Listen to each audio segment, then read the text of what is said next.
The Zelda series is one of the most iconic and beloved video game franchises, and is one of my favorite series of all time. Because of how much I enjoy these games, I've decided to gradually review the main games in the series, starting from the beginning. The Legend of Zelda was released in Japan for the Famicom Disk System in 1986, and internationally for the Nintendo Entertainment System in the following year. While it hasn't aged very well, it was incredibly revolutionary at the time, so let's take a quick look at The Legend of Zelda. The story of The Legend of Zelda is told entirely through an opening text crawl and the manual. The evil King Ganon and his army invade the land of Hyrule to obtain a set of magical objects called the Triforce. He steals the Triforce of Power and tries to find the Triforce of Wisdom, but Princess Zelda breaks it apart and hides the pieces of it throughout the land to keep it safe. Ganon kidnaps the princess, but her handmaid Impa escapes and meets a boy named Link, who wants to help and sets out to find the pieces of the Triforce of Wisdom, defeat Ganon, and save Princess Zelda. The lack of storytelling outside of the opening means that The Legend of Zelda mostly focuses on the adventure itself. The world is presented from a top-down perspective with occasional side-scrolling areas and dungeons. There are 9 dungeons, with 8 having Triforce shards, and a final dungeon where Ganon is fought. Link starts out with a sword and shield.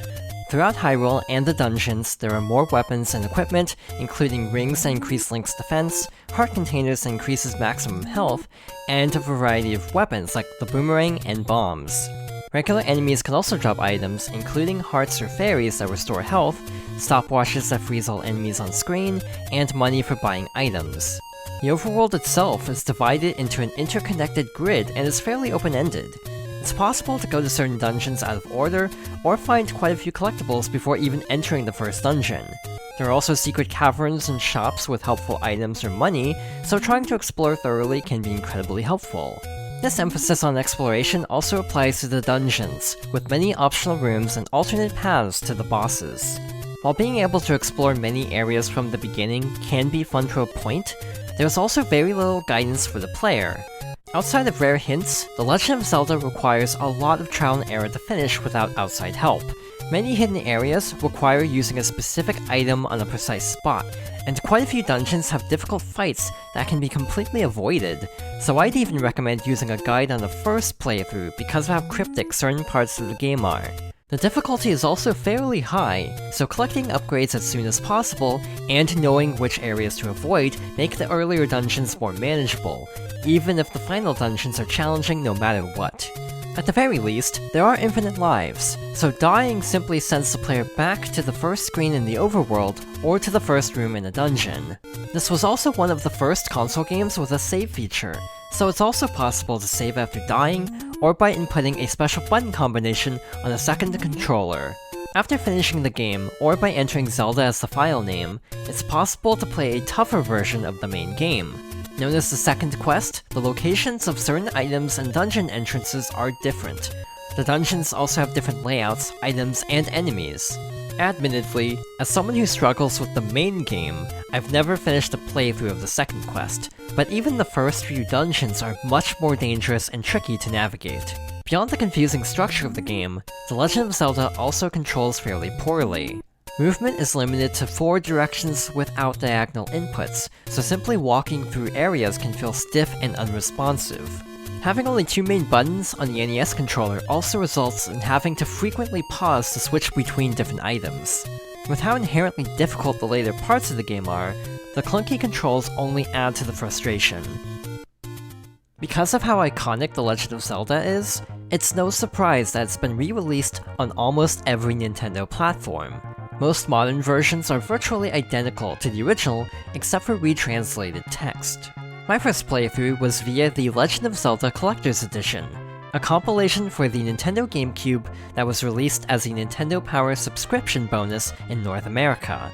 Other releases include a Game Boy Advance port and Virtual Console versions for the Wii, Nintendo 3DS, and Wii U. It's even playable in the original Animal Crossing, but it's not officially obtainable. For Nintendo Switch Online subscribers, there's also a special version where the player starts with extra items to make it a bit easier. Easily the most unique version is a Japan-only Super Nintendo reimagining. The Super Famicom had a peripheral called the Satellaview that added the ability to download limited-time games, including BS Zelda no Densetsu, or Broadcast Satellite The Legend of Zelda. This was released as an episodic game in 1995, and has several notable changes from the original. The presentation is improved, there's the ability to play as a boy or a girl, and the dungeons in Overworld have altered layouts. Another notable change is special timed events, such as attack boosts for the player or additional hints. Overall, with the time system and amount of differences, I can't recommend BS Zelda no Densetsu as a replacement for the original, but I still think it's fascinating because of its release history and general novelty. While I respect The Legend of Zelda for its impact on the gaming industry, I think it's a deeply flawed game in retrospect. I still enjoy playing it from time to time, but the confusing world design, intimidating difficulty curve, and frustrating controls make it a poor starting point compared to later entries. Despite that, because of how widely available it is, I think it's worth trying at least once.